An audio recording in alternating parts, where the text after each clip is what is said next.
कार्यक्रम की शुरुआत तो 11 बजे से हो जाएगी, पर थोड़ा वक्त तो लगता ही है। मेरे ख्याल से जो नेता का टाइम है आने का वो 12:30 तक के आसपास का है, और बाकी फिर महिलाएं आएंगी। तो मुझे लगता है कि एक महिलाओं को इस महासम्मेलन के माध्यम से उनकी ताकत, उनकी शक्ति, उनके अधिकार, उनके सम्मान,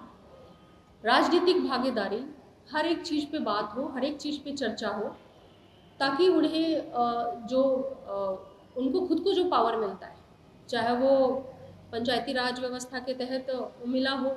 चाहे वो विधायक के रूप में मिला हो, या राजनीतिक भागीदारी से लेकर के जहाँ कहीं भी अगर उनकी भागीदारी उनके खुद की काबिलियत के बल पे है, तो वह इन्हें महसूस करना होगा कि ये उनकी काबिलियत है और उनको प्रूफ करना है इस फील्ड में कि वो कैसे अपने आप को जिस जगह, जिस भी क्षेत्र में वो काम कर रही हैं, अपनी सुरक्षा को लेकर के। क्योंकि आज आप देख रहे हैं कि बिहार खासकर सबसे अगर कमज़ोर पड़ा है इन दिनों, तो वो महिला सुरक्षा को लेकर के पड़ा है। बलात्कार की घटनाएं तो बिल्कुल मतलब इतनी आम हो चुकी हैं कि एक दहशत बड़ा ये शब्द हो गया है, क्योंकि हर जगह पे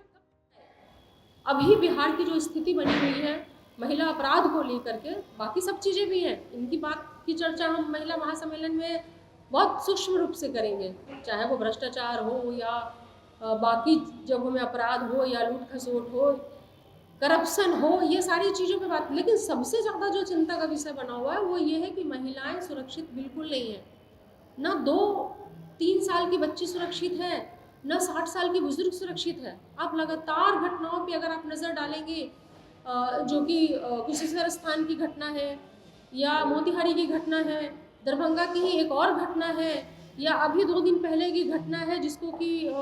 बुरी तरीके से रेप के बाद कील तक ठोक दिया गया, ये किस युग की याद दिलाता है। बार बार मुख्यमंत्री जी कहते हैं कि 2005 के पहले क्या था, तो कम से कम इस हद तक बलात्कार और इतनी हद तक महिलाएं असुरक्षित नहीं थी जिस तरीके से आज जो हो रहा है। जितने अपराधी बेखौफ हो चुके हैं खासकर महिलाओं को लेकर, महिलाएं जीवित बच जाएं, उनकी इज्जत रह जाए, बच जाए, सुरक्षा, अस्मिता सुरक्षित रह जाए, तभी तो वो कोई सम्मान या सम्मेलन या राजनीतिक पार्टिसिपेशन या किसी भागीदारी की वो बात कर पाएंगे या रख पाएंगी। किसी भी चीज़ को पाने के लिए जिंदा रहना ज़रूरी है। आज बिहार की स्थिति ये है कि महिलाएं की ज़िंदगी कितनी बची है वो महिला नहीं बचा पाएगी। आज वो इस पल में जिंदा है, कल उस पल में उनके अंदर जीवन रह जाएगा या नहीं रह जाएगा, वो कब अपराध और बलात्कार का शिकार हो जाएंगी, इतनी असुरक्षित महिलाएं हो चुकी हैं। इस महासम्मेलन के माध्यम से जो तमाम महिलाएं यहाँ पर आएंगी, उन पर हम लोग विशेष रूप से उन सभी चीज़ों पे चर्चा करेंगे जिसका जिक्र मैं कर चुकी हूँ। जब तक महिलाओं को एक तो सुरक्षा, जो वो सबसे पहला है, जिंदा रहना ज़रूरी है, बाकी चीज़ें बात की बात है, पहले तो जिंदा रह ले,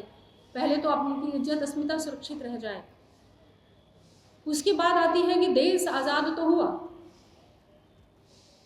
लेकिन कहीं ना कहीं से महिलाओं को बिहार में आर्थिक आज़ादी नहीं मिली। आज भी महिलाएं अपने रोज़मर्रा के, अगर उनको अच्छी साड़ी भी पहनने की इच्छा हो या कुछ अच्छा खाने का इच्छा हो, तो वो अपने पति और अपने बेटों पे डिपेंडेंट है, निर्भर है। मुझे लगता है कि कुछ तो वो खुद से कर सके। महिलाओं को आर्थिक आज़ादी मिलना बहुत ज़रूरी है, तभी हम मानेंगे कि देश सही मायने में आज़ाद हुआ है। जब तक महिलाएं आज़ादी के साथ आर्थिक आज़ादी उन्हें नहीं मिलती है, यानी कि वो आर्थिक रूप से आत्मनिर्भर नहीं बनती है,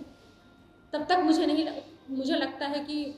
बेकार की बात है कि हम अगर कहते हैं महिला सशक्तिकरण की बात करते हैं। महिला सशक्त हो ही नहीं सकती जब तक उनकी आत्मसम्मान सुरक्षित न रहे या जब तक वो आत्मनिर्भर न बने आर्थिक रूप से।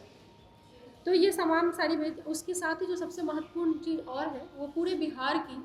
वैसी बेटियां जो अलग अलग क्षेत्रों में अपना नाम रोशन किया है, बिहार का नाम रोशन किया है, चाहे वो खेल जगत से हो या अन्य जगत से हो, वैसी महिलाओं को भी और बच्चियों को, महिलाएं नहीं, महिलाएं भी और बच्चियां भी, जो कि स्पोर्ट्स में या अन्य क्षेत्रों में अपना नाम रोशन किया है, संगीत में अपना नाम रोशन किया है, बिहार को एक गर्व दिया है, उनको भी कल हमारे मुख्य अतिथि तेजस्वी प्रसाद यादव जी सम्मानित करने का काम करेंगे। और यही मेन सारी चीज़ें हैं।